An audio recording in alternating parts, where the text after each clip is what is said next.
Hola, ¿qué tal? Buenas noches, muchachos. Como siempre, un gusto poder saludarlos.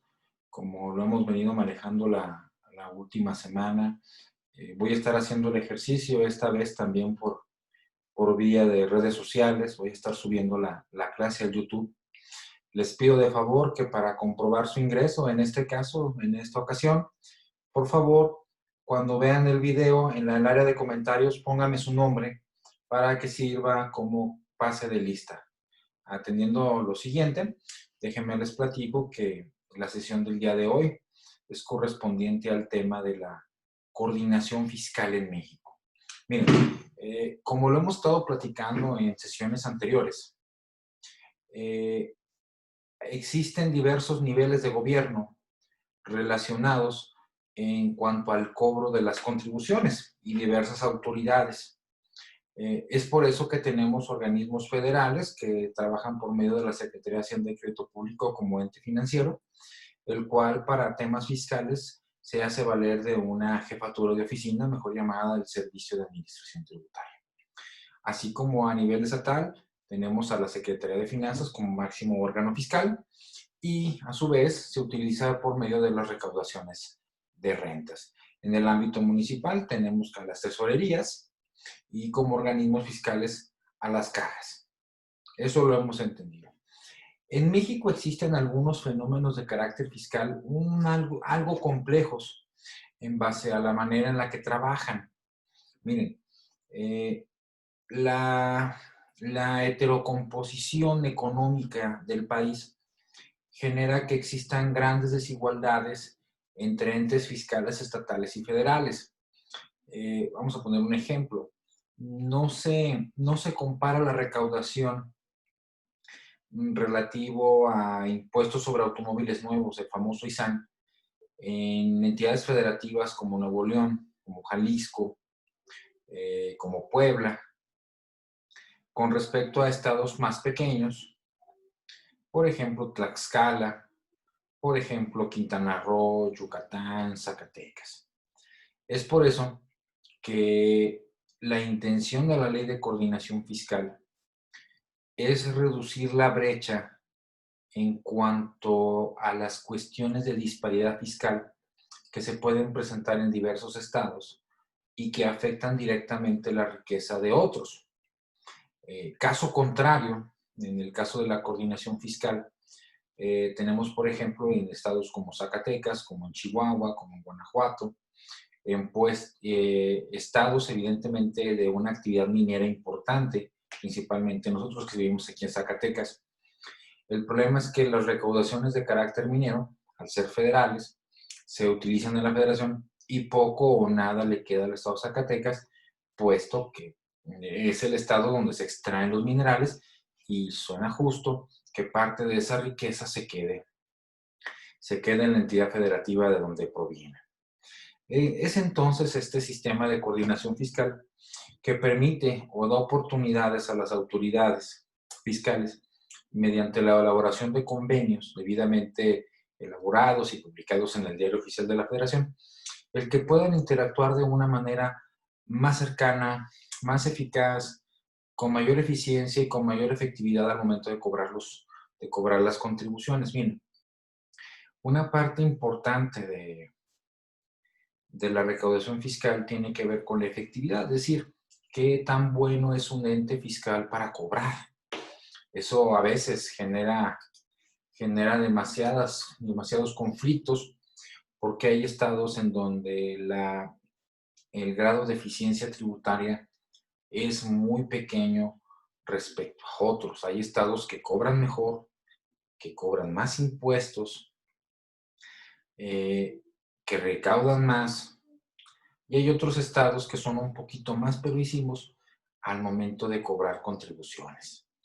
El sistema de coordinación fiscal establece la posibilidad de que entidades fiscales se coadyuven unas a las otras para que establezcan esquemas de eficiencia y eficacia recaudatoria.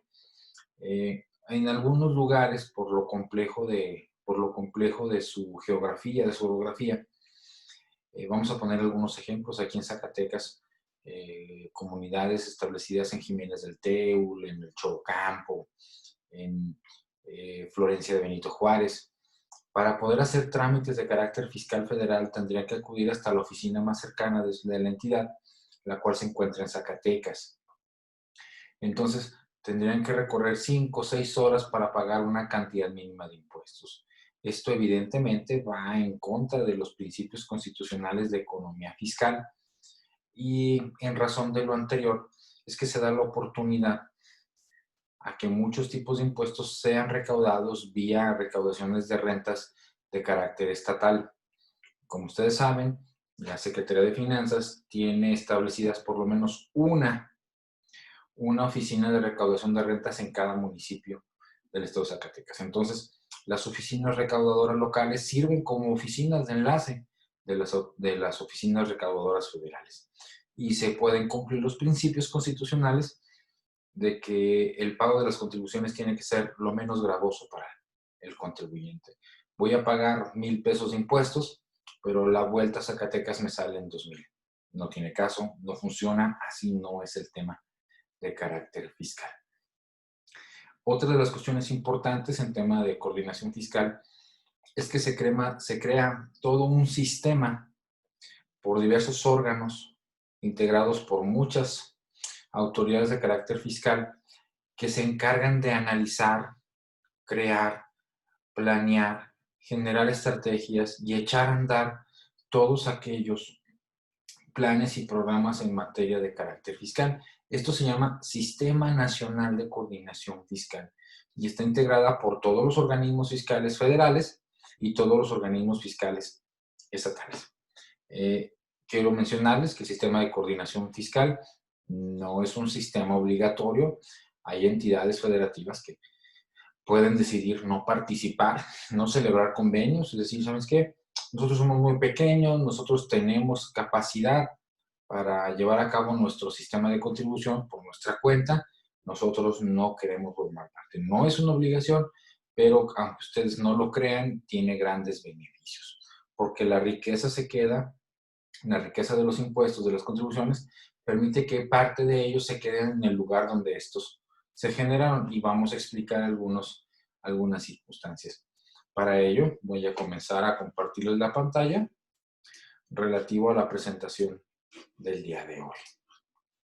Bueno, ya que lo tenemos en pantalla, vamos a establecer el tema de la coordinación fiscal, cuyo contenido, como ustedes saben, se encuentra establecido en una legislación de carácter federal que nosotros conocemos como la Ley de Coordinación Fiscal. Esta Ley de Coordinación Fiscal, muchachos, data del 27 de diciembre de 1978. Ya va más de 40 años, y su última reforma fue del día 30 de enero del 2018. Prácticamente tenemos 2 años con esta estructura de coordinación fiscal, la cual nos permite conocer la mayoría de las reglas. Es muy importante que sepan que en materia de coordinación fiscal está ampliamente dirigida a personas relacionadas de temas presupuestales, de lo que viene siendo organismos municipales y federales, estatales además. Es una vía en la que las entidades federativas, y es una vía en la que los municipios de México pueden obtener recursos adicionales o pueden acceder a recursos generados dentro de sus propios municipios. Es una especie de compensación y está diseñado para crear ciertos fondos que permiten contar con recursos necesarios para el otorgamiento de determinados servicios públicos. No que los otorguen, la palabra correcta sería que se fortalezcan. Es decir, tú ya ofreces un servicio público municipal, yo federación te voy a dar una parte de los ingresos que tú recaudas o que recaudamos gracias a tu buen manejo administrativo, entonces puedes fortalecer algún programa de vivienda, puedes fortalecer algún programa de salud pública, de infraestructura hospitalaria, de infraestructura de servicio de agua potable, etc. Nuestra ley de coordinación fiscal, muchachos, contiene nada más 52 artículos. De ellos, muchos muchachos van a establecer las reglas del cálculo de participación, establecidas en reglas de carácter y fórmulas de carácter matemático-financieras, eh, los cuales deberán ser, deberán ser motivo de análisis contable y matemático financiero. Con mucha precaución, nosotros como abogados, en nuestro entendimiento del sistema de coordinación fiscal, nos tenemos que establecer en base a los procedimientos para solicitar los procedimientos para rectificación, para ingreso de los programas de coordinación fiscal. En realidad, las fórmulas y los cálculos matemáticos y financieros son un poquito complejos y se requiere un poquito más de conocimientos en materia de contabilidad y administración. Pero bueno, dependiendo. ¿Cuál es el objeto de esta ley? El artículo primero de la Ley de Coordinación Fiscal nos establece cuál es su objeto de creación.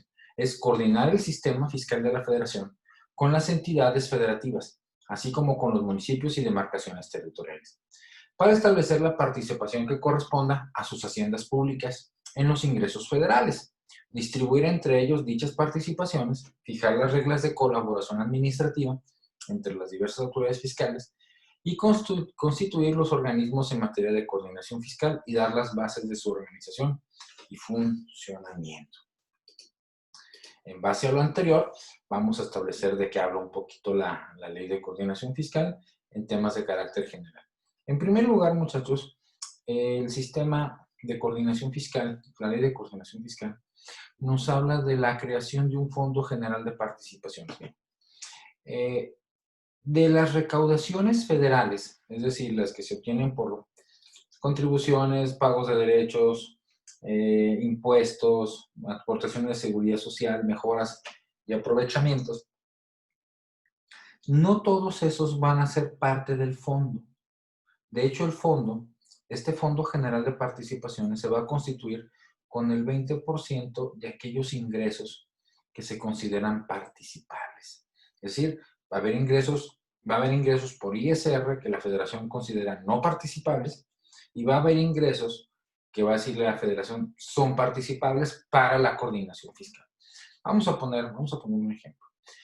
Aquí nos menciona algunas cosas. Miren, por ejemplo, habla del impuesto sobre la renta que se obtiene por la comercialización, exploración y extracción de hidrocarburos. Bueno, ¿por qué dice que el ICR sí es participable? Ah, ok. Porque a lo mejor un municipio, vamos a pensar, Boca del Río, Veracruz, o Coatzacoalcos, Veracruz, o Ciudad del Carmen en el estado vecino de Campeche, son municipios que tienen una gran producción en carácter petrolero y de hidrocarburos. Entonces, todos aquellos impuestos que se generen, todos aquellos impuestos sobre la renta que se generen derivado de la extracción de hidrocarburos en esa demarcación territorial, esa cantidad de dinero sí entra a lo que viene siendo a los ingresos participables. Pero si tenemos otro municipio en México, en donde el ICR que se cobra no proviene de esta extracción y exploración de hidrocarburos, ese ISR no va a formar parte de los ingresos participables.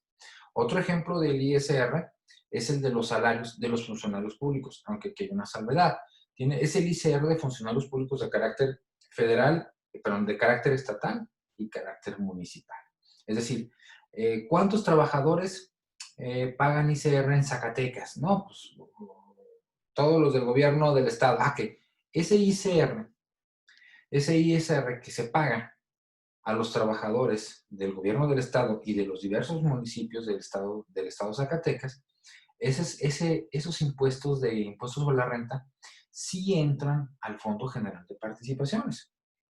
Al igual que los pagos por derechos federales, los incentivos que se establezcan en los convenios de colaboración, el impuesto sobre automóviles nuevos, el ISAN, el impuesto especial para producción y servicios, el que pagamos en la gasolina, no es la misma cantidad que se recauda de gasolina en Zacatecas que la que se recauda en Nuevo León o la que se recauda en Chihuahua.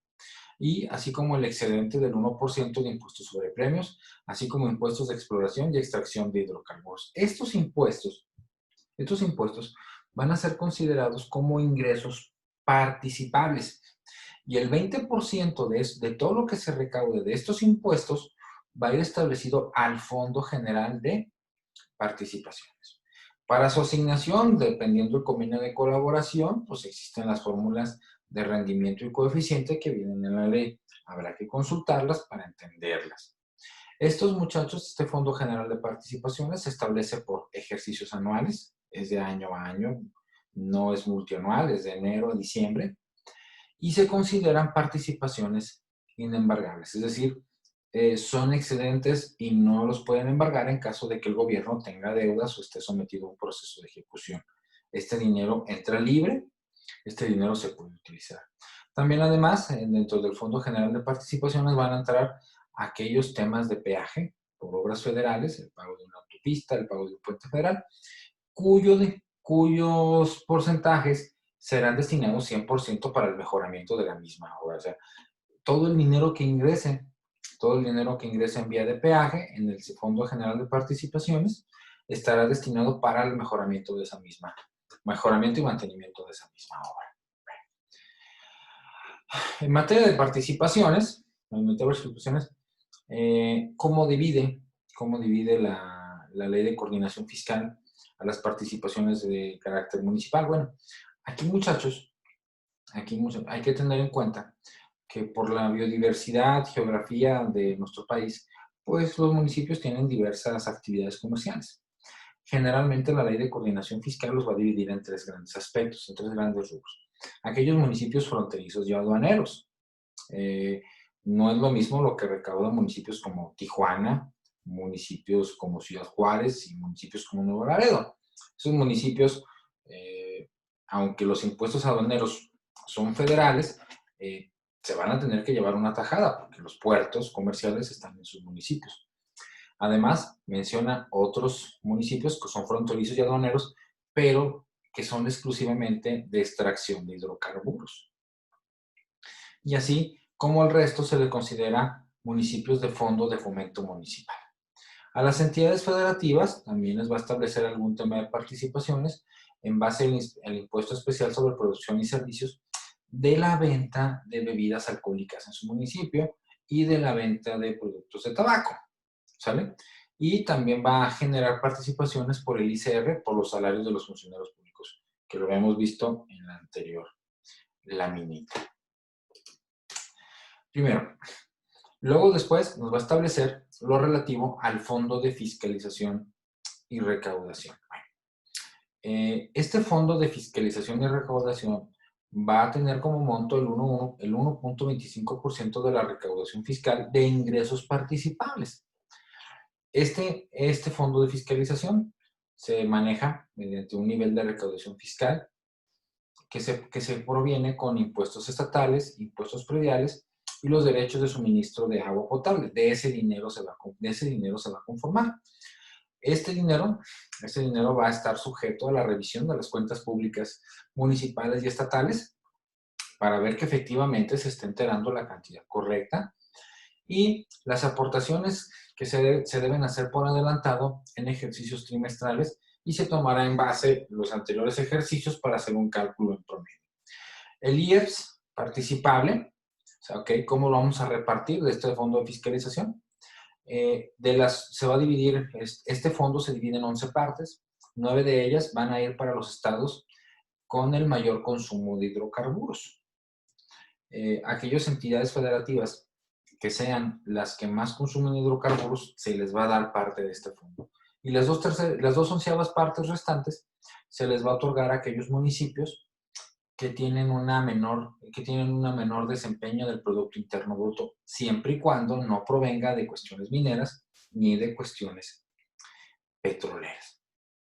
¿Por qué es importante conocer estos fondos, muchachos? Porque es dinero fresco para las entidades federativas y es dinero fresco para los municipios, para que atiendan, para que fortalezcan sus servicios públicos. Como ustedes saben, institutos de agua potable, como aquí en Zacatecas, el GEPAS, últimamente, echándole las cuentas a la forma en el servicio, el suministro, los costos, pues se dieron cuenta que en realidad los ingresos por derechos de agua potable eran mínimos y eran insuficientes y solo mantienen la operatividad de la Junta.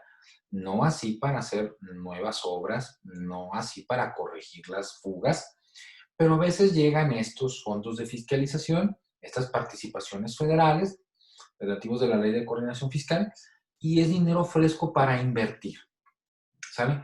Porque también, recuerden, estamos inmersos en un sistema federal, pero también somos una república en donde todo el patrimonio es de todos.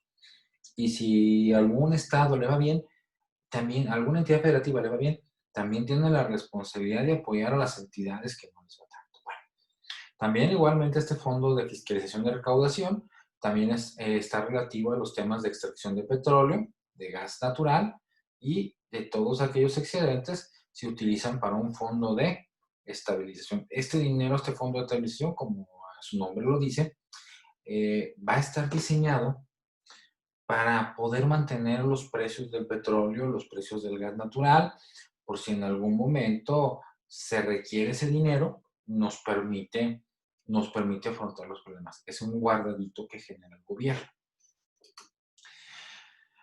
Continuando con la ley de coordinación fiscal, nos habla de la creación del Sistema Nacional de Coordinación Fiscal, el cual tiene cinco objetivos. ¿Cuál viene siendo el primero de ellos? El primero de ellos es la armonización fiscal, es decir, simplificar los procedimientos administrativos de recaudación, que sea más o menos parecido en todas las entidades federativas y que se permita la facilidad de la recaudación.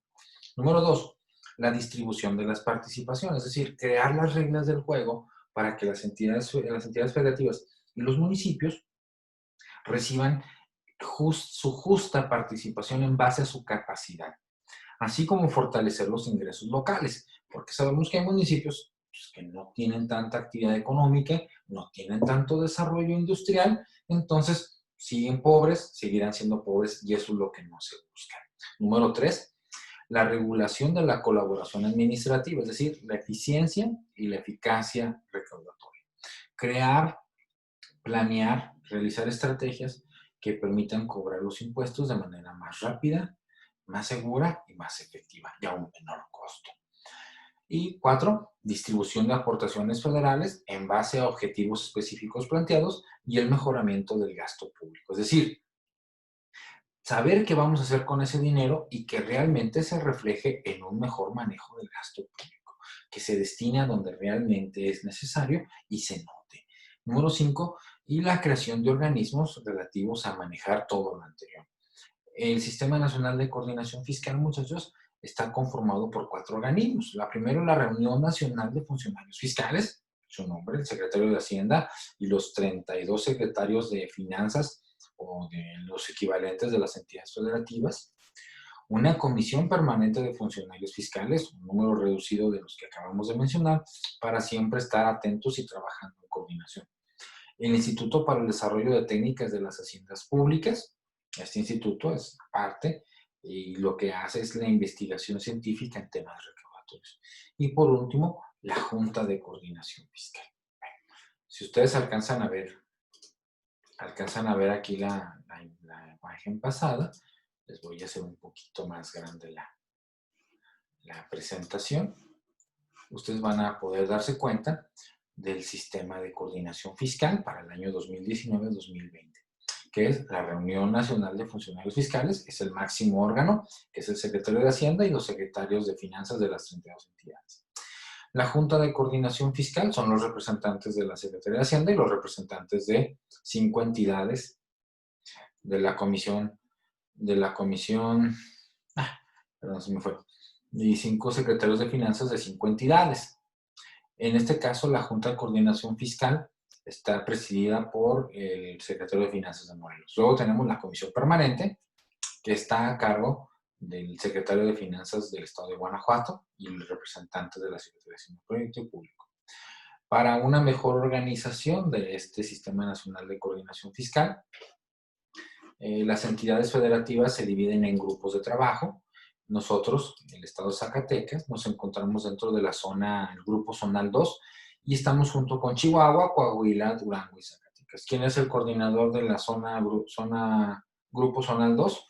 Es el secretario de Finanzas del municipio de Coahuila. Y así, a su vez, tenemos comités de vigilancia del sistema de participaciones, comité de vigilancia de aportaciones federales, grupos de ingresos, grupo de recaudación, grupo de auditoría fiscal federal, grupo de comercio exterior, grupo jurídico, tenemos un grupo de gasto y contabilidad y transparencia, así como un grupo de deuda y empréstitos. Aquí el Estado de Zacatecas, si se fijan, tiene presencia en el Comité de Vigilancia de Aportaciones Federales y otros recursos descentralizados, el cual es presidido obviamente por Zacatecas. También pertenecemos al grupo de ingresos, si no me equivoco.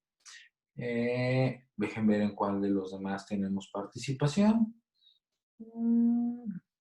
De hecho, son los únicos dos en los que tenemos participación directa y constante. ¿Cómo se ingresa al sistema de coordinación fiscal, muchachos? Es mediante convenios de adherencia. Es decir, el sistema de coordinación fiscal, la federación, crea un convenio y les dice a las entidades federativas, los invito a que el que tenga intenciones, adhiérase a mi convenio. Estos convenios de adhesión que tiene el sistema de coordinación fiscal debe ser a propuesta del Ejecutivo de la entidad federativa y debe contar con la anuencia de las legislaturas. Debe ser publicado en el Diario Oficial de la Federación y en el Periódico Oficial de Gobierno de las entidades. El sistema de coordinación fiscal, muchachos, vamos a poner un ejemplo, otorga algunas concesiones en materias de derechos. No en todas las entidades federativas, no todos dicen, no, ¿sabes qué? Te voy a hacer esto, no. Por ejemplo, cuando se hacen sesiones de derechos pueden ser relativos a licencias. ¿Cuáles licencias? Licencias de construcción, de conexión de aguas, para fraccionar lotes, licencias de conducir, licencias de expedición de placas, tarjetas de circulación, establecimientos comerciales, etc. Vuelvo a repetir, son muchas, dependerá de cada entidad cuáles sean las sesiones. También podrán hacer sesiones de derechos por la expedición de temas de registro civil, uso de vías públicas y de inspección y vigilancia en temas de protección civil. Además, la Ley de Coordinación Fiscal otorga la facultad a los estados para la creación de impuestos sobre el destino de los bienes, que es diferente al impuesto sobre la renta y al traslado de dominio. Además, obliga a las entidades que se adhieran a los sistemas de coordinación fiscal la creación de un registro público vehicular y también establece la interposición de recursos ante la Secretaría de Hacienda y Crédito Público por las discrepancias que puedan salir del entendimiento de los convenios. Además, cuando la Secretaría de Hacienda y Crédito Público por alguna razón declara terminado el convenio anticipadamente por el incumplimiento de alguna de las partes, también te establece que esta declaratoria de salida del Sistema Nacional de Coordinación Fiscal, como entidad federativa, puedas impugnarla a través de un procedimiento especial que se ventila en la Suprema Corte de Justicia de la Nación. Además, el sistema de coordinación fiscal, como lo hemos visto, establece las normatividades para la colaboración administrativa, es decir, el manejo y comparto de bases de datos de contribuyentes, el cobro de las contribuciones, así como los temas de fiscalización, criterios generales de interpretación de las contribuciones, así como la compensación de cantidades. Tú me debes, yo te debo, yo cobré del tuyo de aquí, tú cobraste del mío allá, pero me diste aquí, pero me debes allá. Es decir, poder equilibrar la balanza de manera justa en la materia de fiscalización y reparto de participaciones. Así como también establece las obligaciones para las entidades convenidas, que es la entrega de informes, es decir, permitir que las entidades sean evaluadas y fiscalizadas, y así como establecer las causales de incumplimiento y las sanciones para aquellas autoridades que no se adhieran correctamente a la información de los temas de coordinación fiscal. ¿Qué más es lo más importante de la Ley de Coordinación Fiscal? La creación de distintos fondos. ¿Por qué? Porque son muy importantes, porque permiten a las entidades federativas y a los municipios salir de problemas económicos.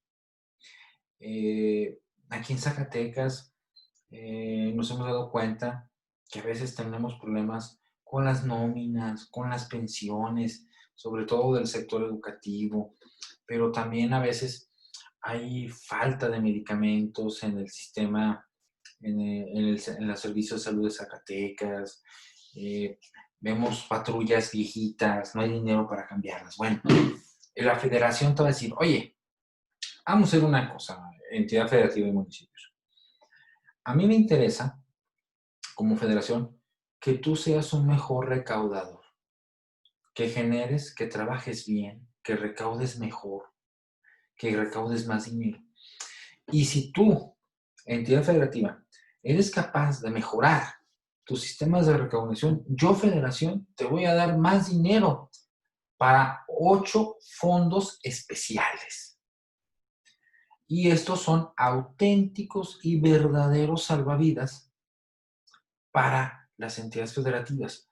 Esta semana, el gobernador aquí de Zacatecas anunció la entrega de apoyos, creo que por 400 millones de pesos, para infraestructura educativa.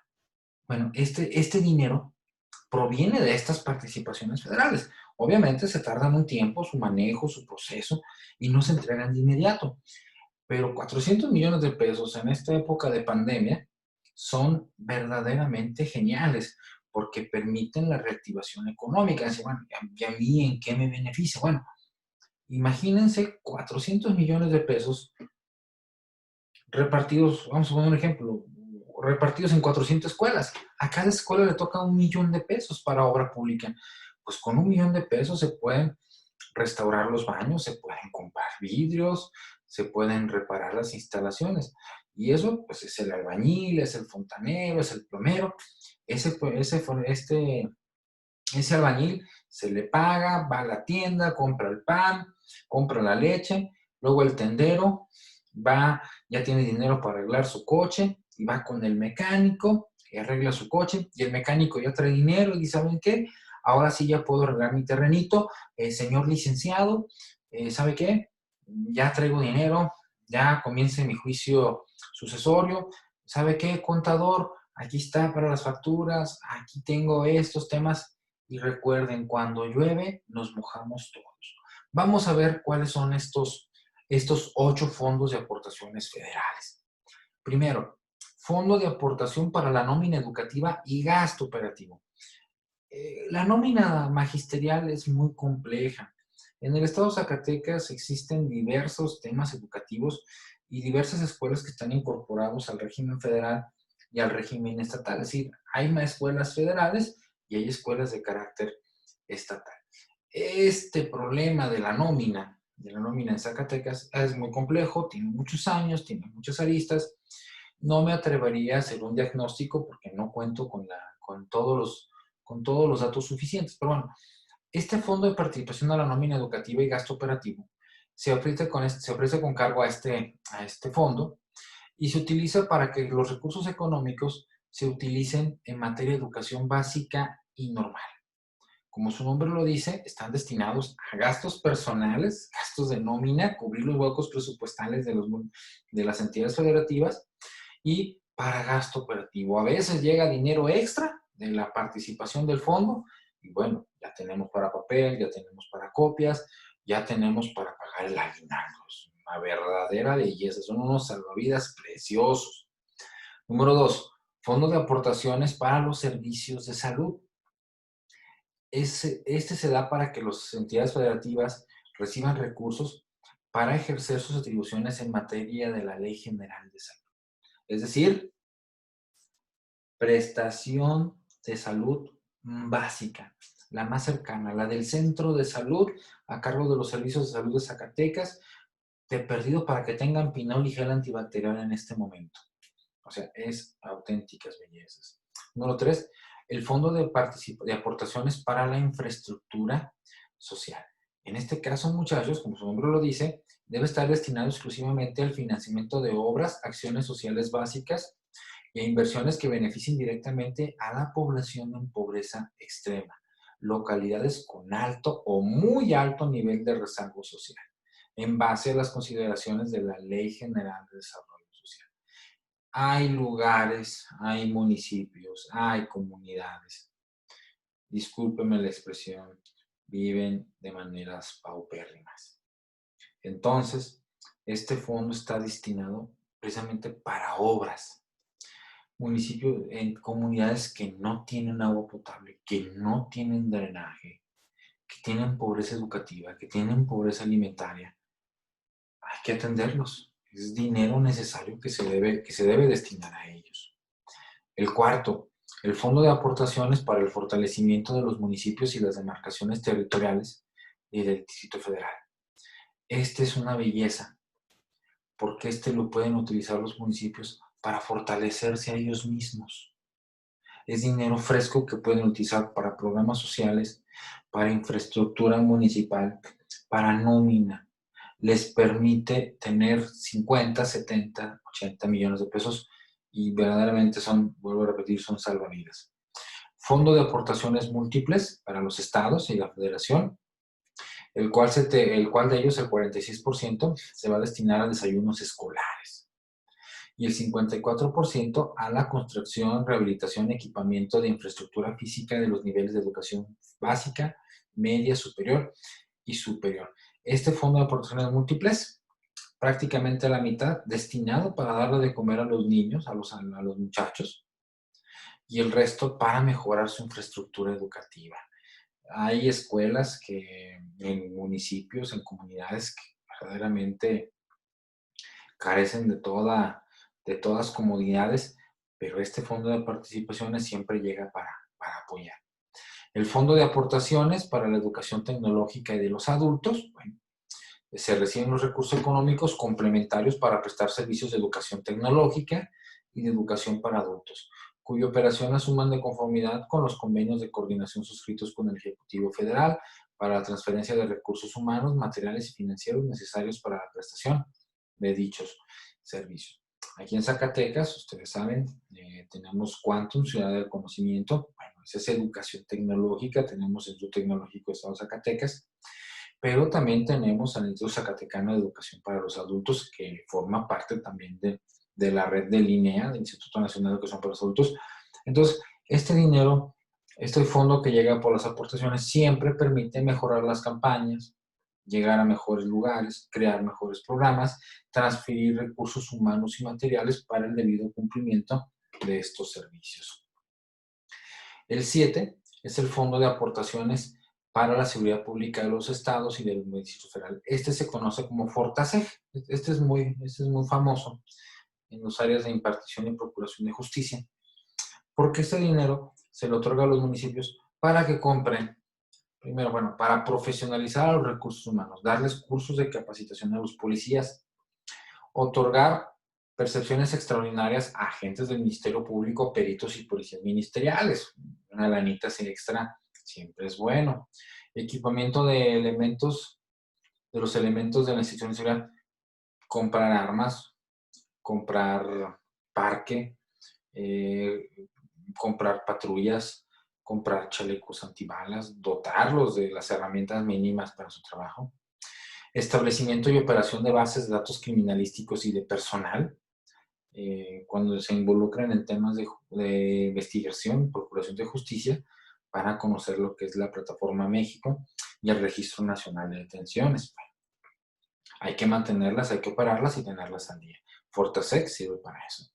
Así como para la construcción y seguimiento y evaluación de programas relacionados a todo lo anterior. Construcción de las estaciones de policía, de casetas policiales, del mejoramiento de las instalaciones. Y el último de los fondos de aportación federales que maneja el Sistema Nacional de Coordinación Fiscal es el relativo para el fortalecimiento de las entidades federativas. Es decir, dinero extra, ¿para qué? Para que puedan hacer infraestructura física e hidroagrícola, para mejorar pozos. Saneamiento financiero, este es hermoso, porque este dinero puede ser utilizado para que los estados paguen sus deudas. En el sexenio pasado y antepasado, hubo una circunstancia un poquito delicada con el endeudamiento de las entidades federativas, las famosas megadeudas. Las más grandes, como ustedes saben, son las de Jalisco, las del estado de Veracruz, con Javier Duarte, las de Coahuila con los Moreira, y en Nuevo León. Aquí en Zacatecas también tenemos una mega deuda, pero que no es tan grande, no es tan grande en números, pero sí es grande en proporción a lo que nosotros producimos. Bueno, este fondo de aportaciones para el fortalecimiento de las entidades federativas permite que parte de ese dinero sea utilizado para el pago de deudas, para sanear los sistemas de pensiones. Ustedes saben, aquí en Zacatecas tenemos algunos problemitas porque ya empezamos a notar que el ISTESAC empieza a tener un déficit en cuanto al pago de las pensiones. Bueno, ese también puede ser utilizado para el mejoramiento y pago de pensiones. Modernización de registros públicos de la propiedad y del comercio, por ejemplo. Modernización de las recaudaciones locales, no hay mucho que decir, para mejorar los sistemas de protección civil, de bomberos, crear mapas de riesgo, mejorar la cultura en materia de protección civil, también para educación pública y para la liberación de derechos de vías, para cuando se quiera hacer más grande una avenida o se quiera, por ejemplo, realizar un puente, eh, estemos relacionados en aspectos como hacer nuevas vías del tren. Bueno, hay que liberar los derechos de vías, hay que pagar las indemnizaciones, entonces este dinero también sirve para ello. Si se dan cuenta, prácticamente es muy cortito, pero es una ley que establece bastantes elementos para establecer cómo se reparte el dinero de los ingresos participables y que las entidades federativas y los municipios, mediante los fondos de aportaciones, puedan mejorar sus finanzas y se les cumpla algo llamado justicia tributaria. Si yo soy un municipio que genero muchos impuestos, porque tengo una buena actividad, he desarrollado un buen sistema de seguridad pública, la gente quiere invertir en mi municipio y yo estoy generando mucho IVA, mucho ISR, mucho ISAN, mucho IEPS, no obstante que también entiendo que vivo en un país y debo cooperar con otras entidades y debo cooperar con otros municipios, también es importante que parte de la riqueza que yo logre generar por las condiciones políticas de mi municipio, también se me regrese a mí. Y en muchas ocasiones eso me sirva para mejorar mis servicios públicos. Miren, nunca va a haber dinero que alcance. En realidad los servicios públicos siempre pueden mejorar, pueden crearse nuevos servicios, pero es importante que conozcamos el sistema de coordinación fiscal, sobre todo si estamos inmersos dentro de entidades federativas y dentro de sistemas financieros de los municipios. Porque esta ley de coordinación fiscal y sus reglamentos y su legislación aplicable a los casos permite la entrada de recursos, la planeación y la eficiencia de los servicios públicos. Nada más que hay que conocer el caminito, hay que aprenderlo y hay que saber cómo utilizarlo para que estos recursos se utilicen como verdaderamente deben de ser. Muchachos, el día de hoy, bueno, el contenido es un poco pequeño, les agradezco el tiempo y el espacio, no sin antes reiterarles que para el día de hoy, el día de esta sesión, les pido por favor, déjenme un comentario en el video para así poder tomarles la asistencia. Cualquier manera, estoy a sus órdenes, quedo para ustedes. Dios los bendiga, quédense en casa, estamos en alerta máxima, cuídense y en la primera oportunidad nos vemos. Muchas gracias, muy amables. Soy el licenciado Juan Miguel Juárez Caldera. Esta es la clase de Derecho Fiscal para los grupos de séptimo B y séptimo Q del Sistema Semiescolarizado de la Universidad Autónoma de Zacatecas, Unidad Académica de Derecho. Muchas gracias, hasta luego, cuídense.